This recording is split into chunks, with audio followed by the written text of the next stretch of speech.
Halo semuanya, kita ketemu lagi di mata kuliah Manajemen Produksi Praktikum. Nah, di sini kita sudah memasuki ke pertemuan ke-6, di mana kita akan membahas mengenai perencanaan kapasitas kasar. Mungkin teman-teman sudah mendapatkan penjelasan lebih detail di mata kuliah Manajemen Produksi Teori. Jadi, di kelas praktikum ini kita lebih memfokuskan bagaimana cara melakukan perhitungan langsung di Excel-nya dan bagaimana melakukan analisisnya.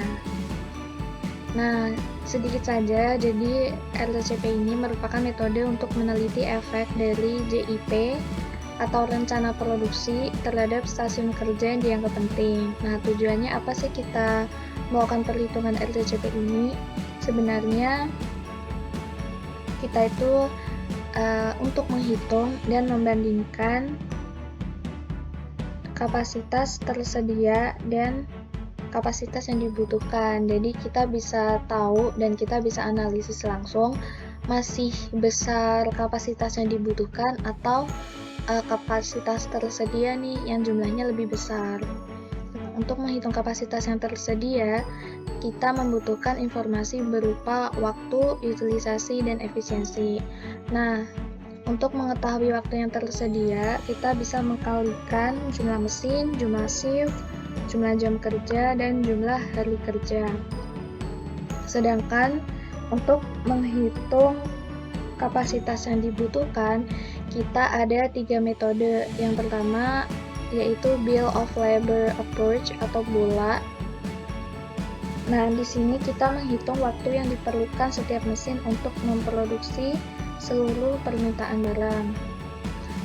Selanjutnya, kita akan mencoba melakukan metode Capacity Planning Using Overall Factor atau CPOF. Nah, di sini lebih spesifik ya. Jadi ada total dari masing-masing produknya. Misalnya total per unit produk A, terus produk B, dan produk C. Kemudian yang ketiga ada Research Profile Approach atau RPA. Di sini merupakan perencanaan kapasitas kasar seperti bola, namun kita memperhitungkan lead time, jadi kita butuh informasi mengenai lead time. Seperti itu. Kemudian kita coba langsung ke latihannya ya, teman-teman. Halo semuanya. Jadi di sini kita coba melakukan perhitungan menggunakan 3 metode. Yang pertama ada bola, CPOF, dan RPA. Yang pertama adalah bola.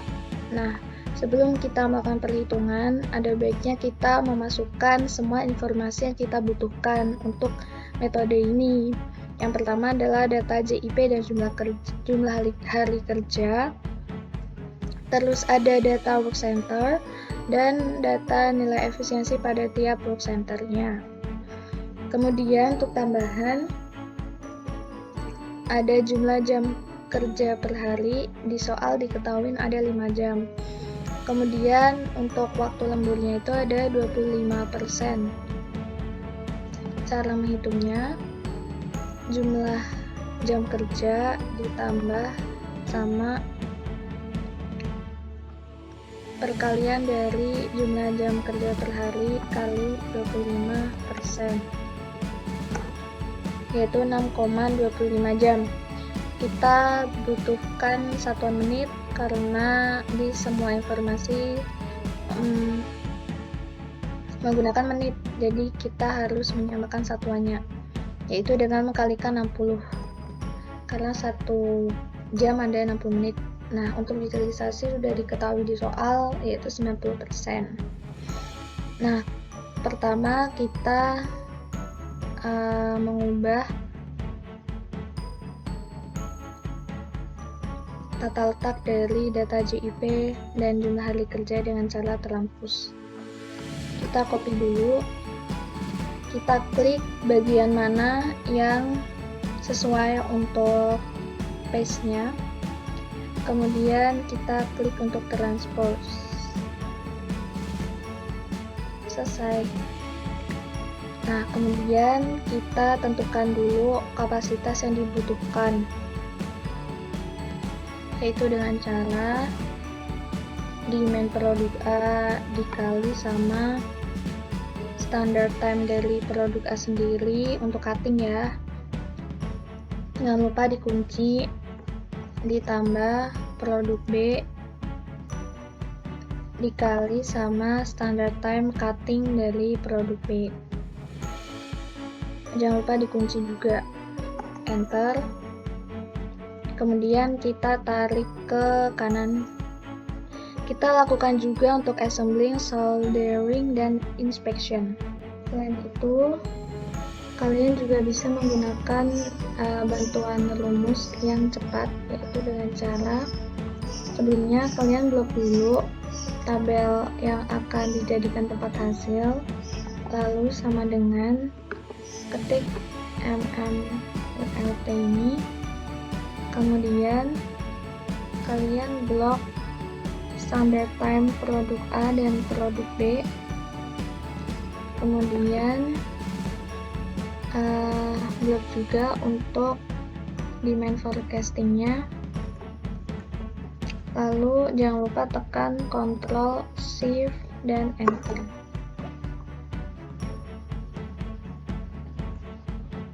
Oke, jangan lupa teman-teman, kita juga harus mentotalkan dari masing-masing periodenya.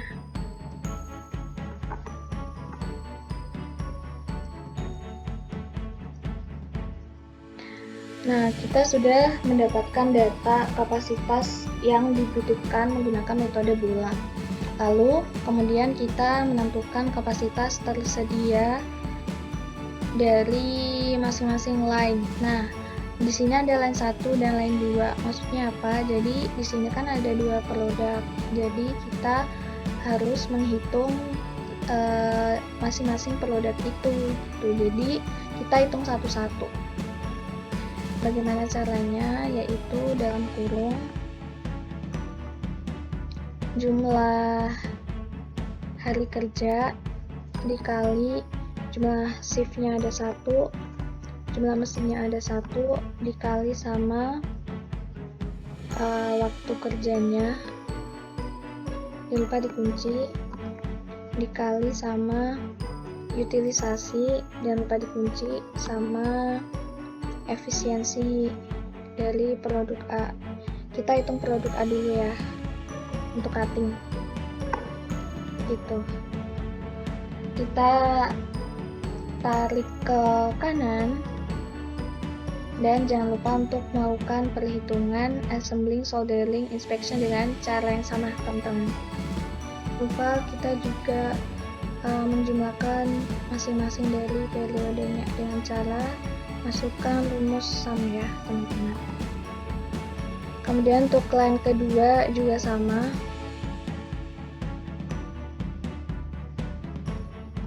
Bedanya kita pakai produk B sekarang. Informasi bedanya kita memakai informasi dari produk B teman-teman untuk kapasitas tersedia line kedua. Caranya sama, jadi jumlah hari kerja dikali dengan jumlah shift, ada 1 shiftnya, mesinnya juga ada 1, kita kalikan dengan jumlah jam kerjanya, dikalikan dengan utilisasi, kita kunci, jangan lupa efisiensi juga kita kunci di kapasitas tersedia yang ada. Jadi masing-masing periode, masing-masing workstation yang ada kita totalkan. Nah, ini untuk kapasitas tersedia line 1 dan line 2 kita jumlah. Kemudian kita dapatkan total kebutuhannya sebesar ini. Kemudian jangan lupa untuk membuat grafik dari hasil yang sudah ada dengan cara kita blok dulu total kapasitas yang dibutuhkan, kemudian jangan lupa ketik Ctrl dan blok kapasitas total yang tersedia, insert, masuk ke grafik, kemudian jangan lupa kasih nama, misal metode 2 ya. Terus jangan lupa untuk menyamakan periodenya.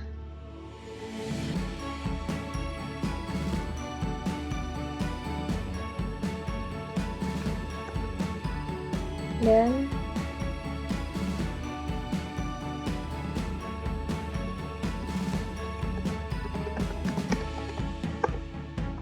oke, jadi seperti ini.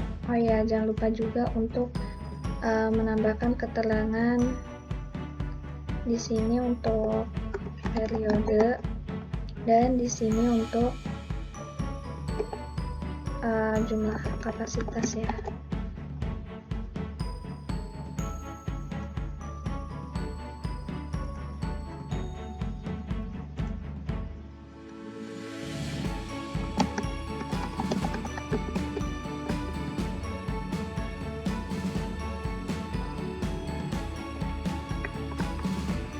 Oke, nah dari sini kita mendapatkan hasil bahwa kapasitas yang dibutuhkan itu jumlahnya lebih kecil daripada kapasitas yang tersedia.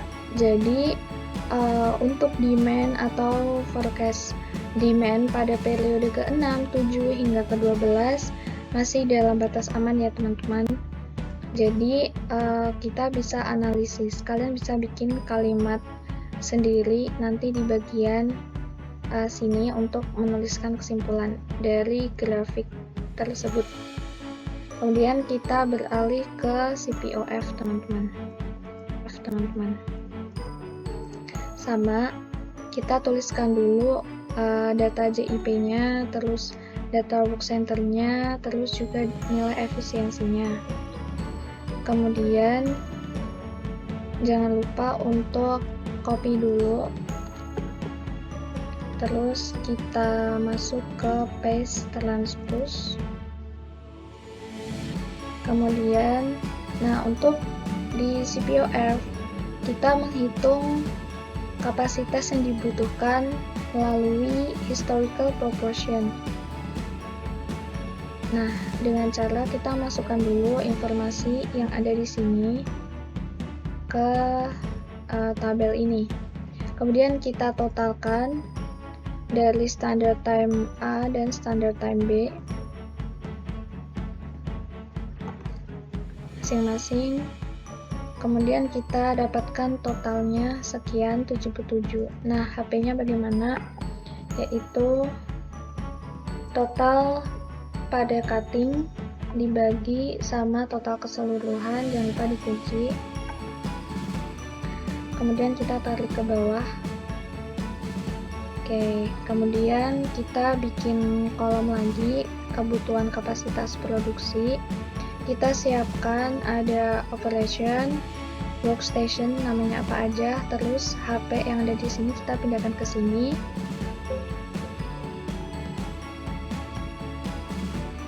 Nah, bagaimana cara menghitungnya? Kita hitung dulu pada bagian total.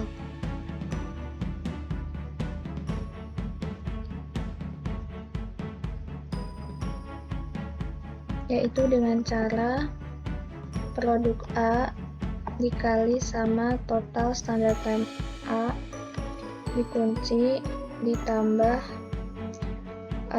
produk B pada periode ke-6, kita sesuaikan dengan periodenya, dikali sama standard time dari periode B. Enter, lalu kita tarik ke kanan.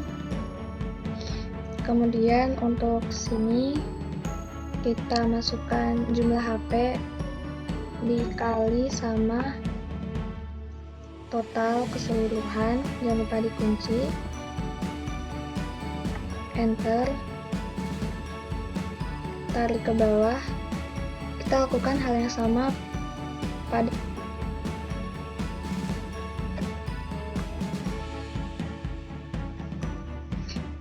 kemudian kita mendapatkan total kebutuhan kapasitas produksi dengan ini totalnya ya. Kemudian yang selanjutnya kita mencari kapasitas tersedia untuk masing-masing produk. Ada produk A dan B. caranya sama banget sama yang di metode bola. Jadi kita tinggal tulis aja rumusnya, teman-teman. Jadi ada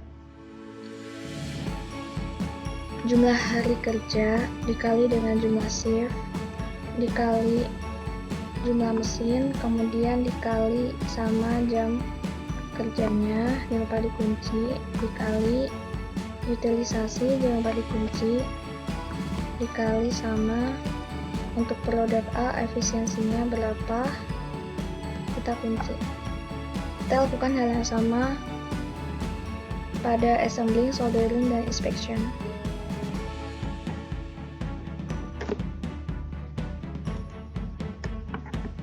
Kita blok kapasitas yang dibutuhkan, lalu kita blok juga di kapasitas yang tersedia, lalu kita bikin grafiknya di sini. Caranya sama ya teman-teman, jangan lupa dinamain.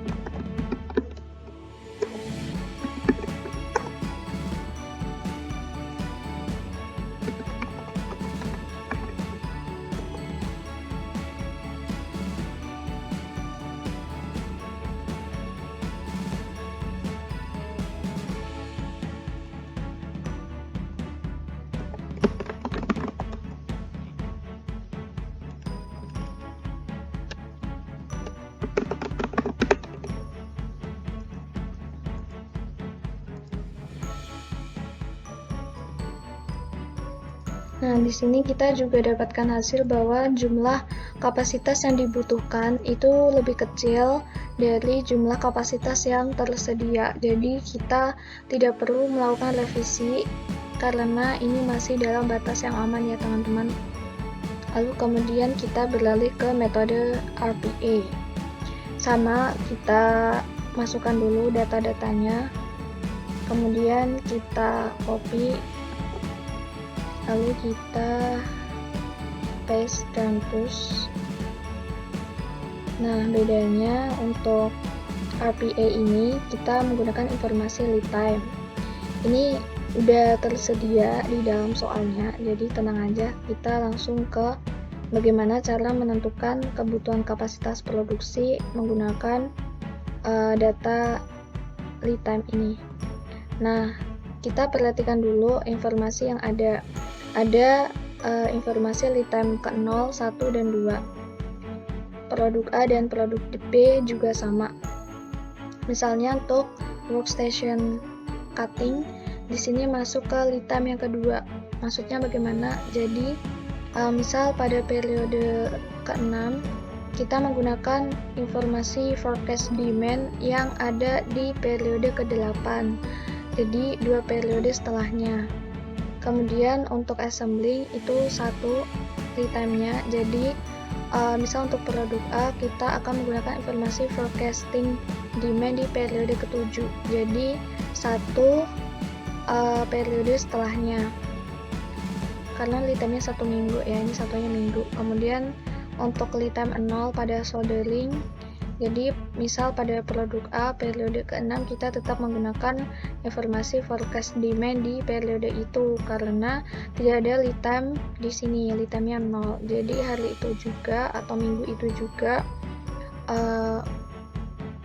produk bisa selesai untuk workstation soldering ataupun inspection.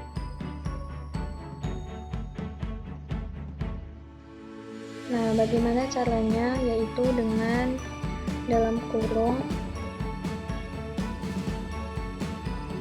produk A dikali dengan bagaimana caranya, yaitu jumlah lead time kita kunci, jangan lupa dikali dengan forecast demand karena tadi ada lead time 2 minggu, jadi kita ambil informasi demand forecasting yang ke periode 8. Kemudian, oh ya, ini jangan lupa dikurung. Terus kita tambah produk B juga gitu. Jadi jumlah lead time dikali sama forecast demand di periode ke-8 karena di sini dia menggunakan lead time 2. Terus kita enter. Kita lakukan hal yang sama pada semua periode. Nah, ini kita tarik aja ke kanan. Kita lakukan hal yang sama pada assembling, soldering, dan inspect. Kapasitas yang tersedia, kita lakukan hal yang sama.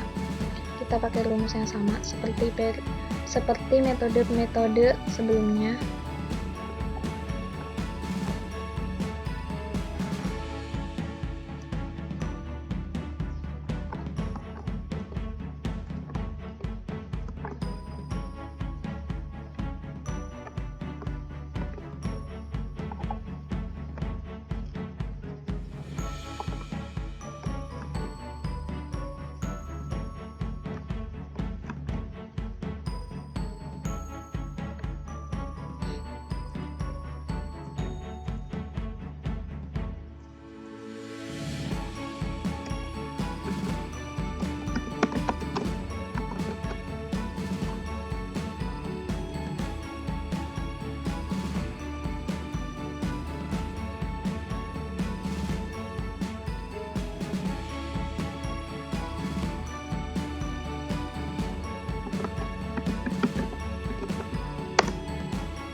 Nah, di sini kita bisa mengetahui bahwa jumlah kapasitas yang dibutuhkan itu juga lebih sedikit dari kapasitas yang tersedia. Oke, baik. Kurang lebih seperti itu penjelasannya. Mohon maaf jika masih banyak terdapat kekurangan. Semangat belajar buat teman-teman semua.